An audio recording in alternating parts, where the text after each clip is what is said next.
Hər kəsə salam, hər vaxtınız xeyir olsun. Bugünkü dərsimiz fe'li sifətlərdir. Ümumiyyətlə fe'li sifətlər participles adlanır və ingilis dilində iki cür fe'li sifət var.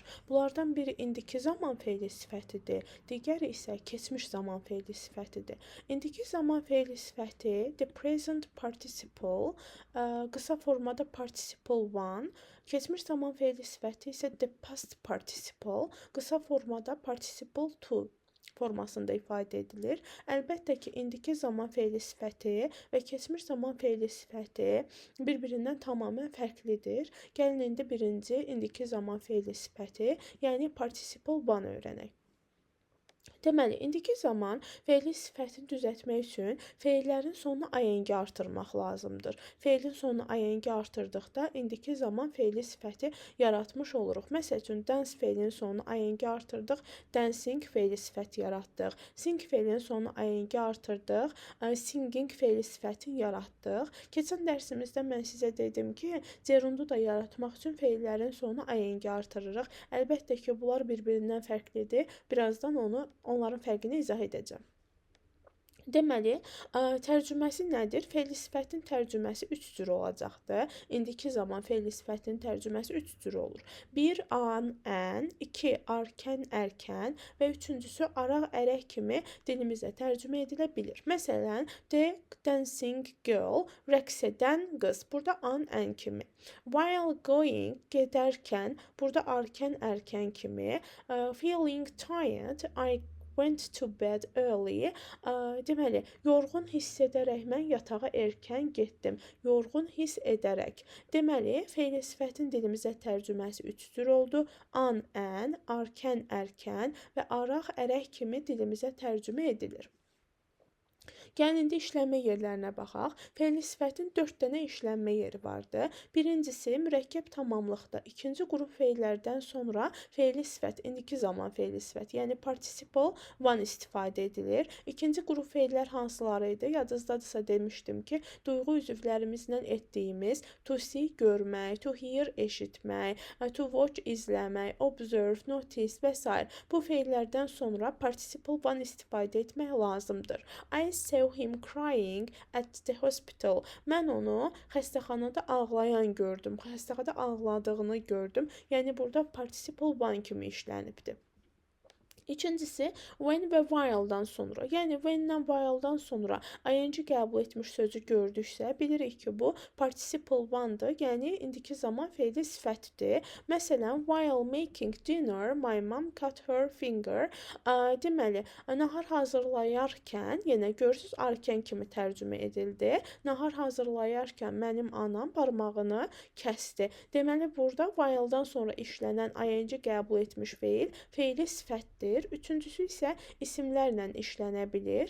Fe'li sifət isimlərdən həm əvvəl işlənə bilir, həm də ki, sonra işlənə bilir. Məsələn, the crying child ifadəsində burada child isimdir, ismin əvvəlində crying dedik və yaxud da ki, child crying də demək olar.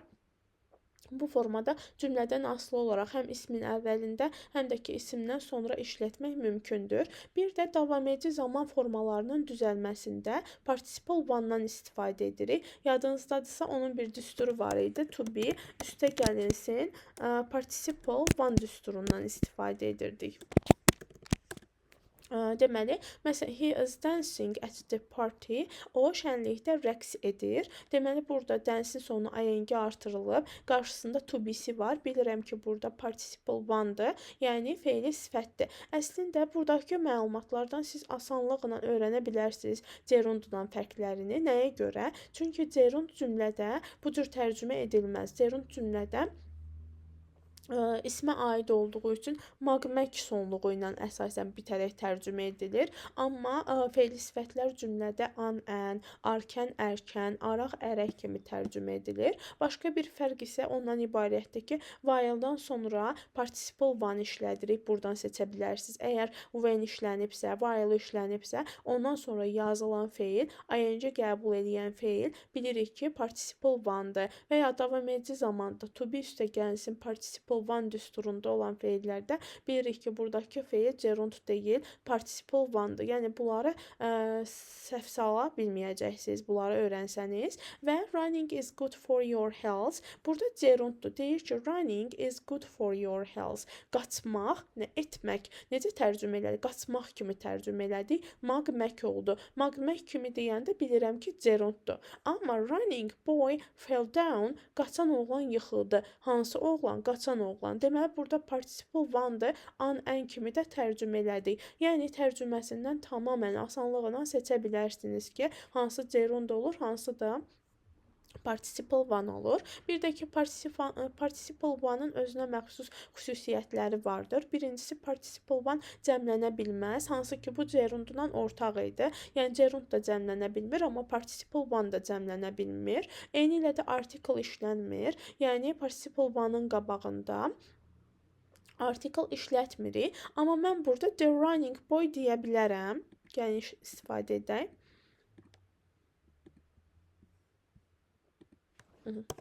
The running boy. Niyə işlədə bildim? Çünki burada the artiklı artıq running sözünə yox, boy sözünə aiddir. İsmə aid olan bir artikeldir. Eləcə də yuxarıda the crying child yazmışam. Ağlayan uşaq. Deməli, burada child sözünə baxırıq. Child'a görə the artiklını yaza bilərik. Və ya a crying child'da yaza bilərik. Problem yoxdur. Sadəcə olaraq buradakı artikel fe'li sifətə yox, fe'li sifətin yanındakı ismə aiddir. Yəni, əgər fe'li sifətin yanında isim gəlibsə, qarşısında artikel işlədə bilərik.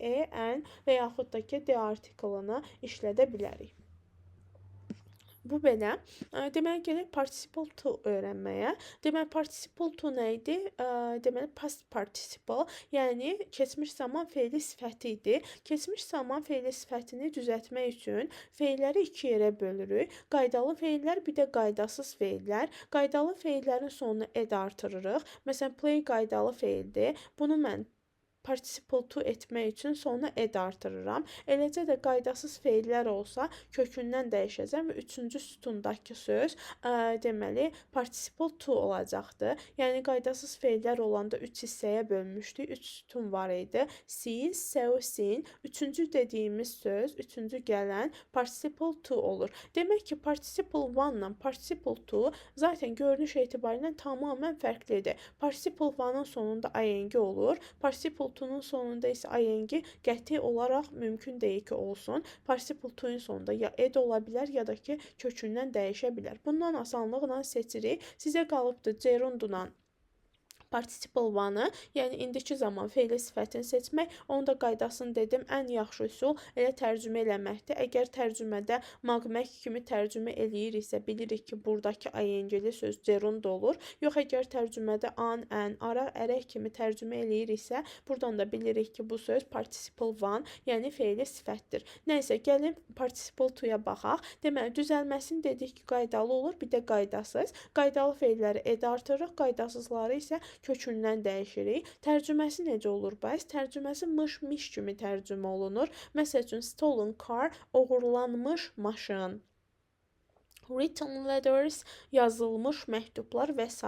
bu formada tərcümə ediləcəkdir. Gəlin işlənmə yerlərini öyrənək, görək harda işlənir. Birincisi, məhsul növün tərkibində. Məhsul növü keçənlər xatırlayır ki, deməli, to be üstə gəlinsin participle to düsturundan istifadə edib məhsul növü düzəldirdik. To be də təbii ki, zamana, şəxsə uyğun olaraq dəyişir. The letters were written, deməli, məktublar yazıldı. Bu formada istifadə edilir. Yəni, məhsul növün istifadəsində işlənir, düzəlməsində işlənir. İkincisi, bitmiş zaman formalarının düzəlməyində. Bitmiş zaman formaları necə düzəlirdi? Onun üçün də bizim düsturumuz var idi. Hansı ki, to have üstə gəlinsin participle to düsturuydu. Təbii ki, to have şəxsə zamana görə dəyişir. Have olur, has olur, had olur və s. Məsələn, she has finished her assignment ifadəsində has üstə gəlinsin, feil üstə gəlinsin ed işlənibdir. Buradan bilirik ki, has üstə gəlinsin participle to formasında işlənib və bilirik ki, bu keçmiş zaman feili sifətdir və boşluq işlənibsə, boşluqdan sonra by işlənibsə, bu zamanda by boşluqdan sonra işlənəndə özündən əvvəl participle to tələb eləyir. Bir də deyirəm, by boşluqdan sonra işlənəndə özündən əvvəl participle to tələb eləyir. Yəni bura boşluq olsa, gəlin bura boşluq yazaq. Deməli burada boşluq, sonra nə gəlibdi? By gəlibdi. Deməli birinci boşluq, daha sonra by gələndə həmin boşluğa nə yazmaq lazımdır? Əlbəttə ki, participle to yazmaq lazımdır. Məsəl üçün gəlin yazaq crashed. Aha, the car crushed by the killer was red.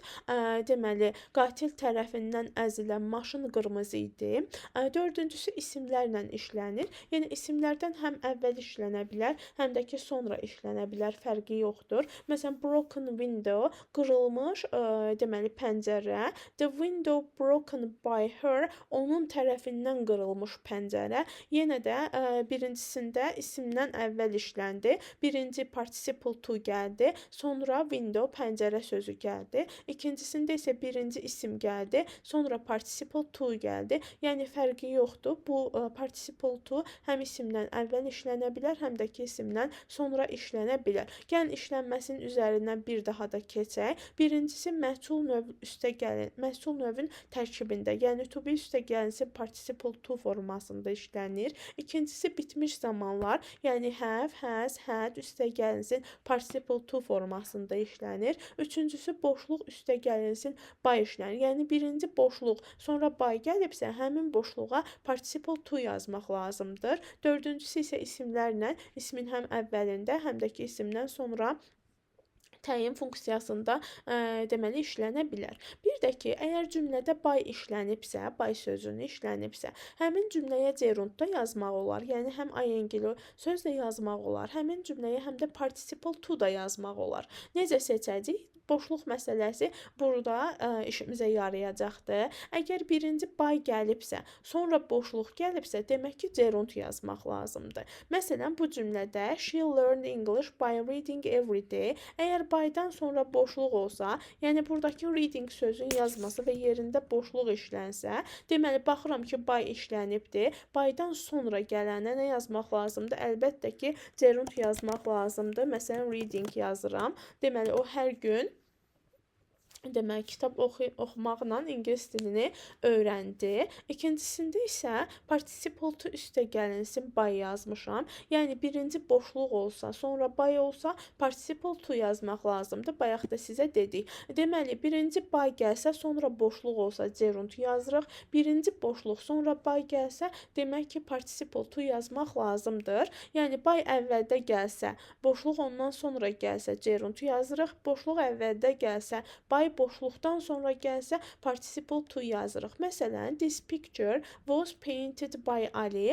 Burada by gəlibdi. Əgər boşluqdan sonra painted olmasaydı, yəni by'dan əvvəl painted yox, boşluq qoyulsaydı, mən tez by'a baxacaqdım və boşluğun yerini təyin edəcəkdim. By gəldi, boşluq hardadır? By'dan əvvəldə. Boşluq by'dan əvvəldədirsə, həmin boşluğa participle to yazmaq lazımdır. Yəni painted. Bu formada işlətmək lazımdır.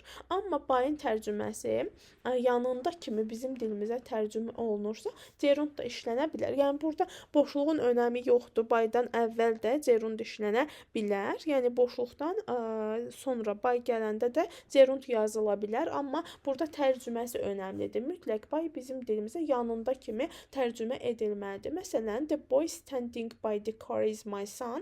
Deyir, maşının yanında dayanan. Burada yanında mənasındadır. Əgər yanında kimi bizim dilimizə tərcümə edilirsə, by'dan əvvəl də gerund yaza bilərik. Yəni normalda by'dan sonra gerund yazılır. Amma by bizim dilimizə yanında kimi tərcümə ediləndə by'dan əvvəl də gerund yaza bilərik. Testdə nəyə diqqət edirik? Yəni participle one və participle two-yun seçilməyi çox önəmlidir. Testdə diqqət edib bunları tapmaq da çox asandır.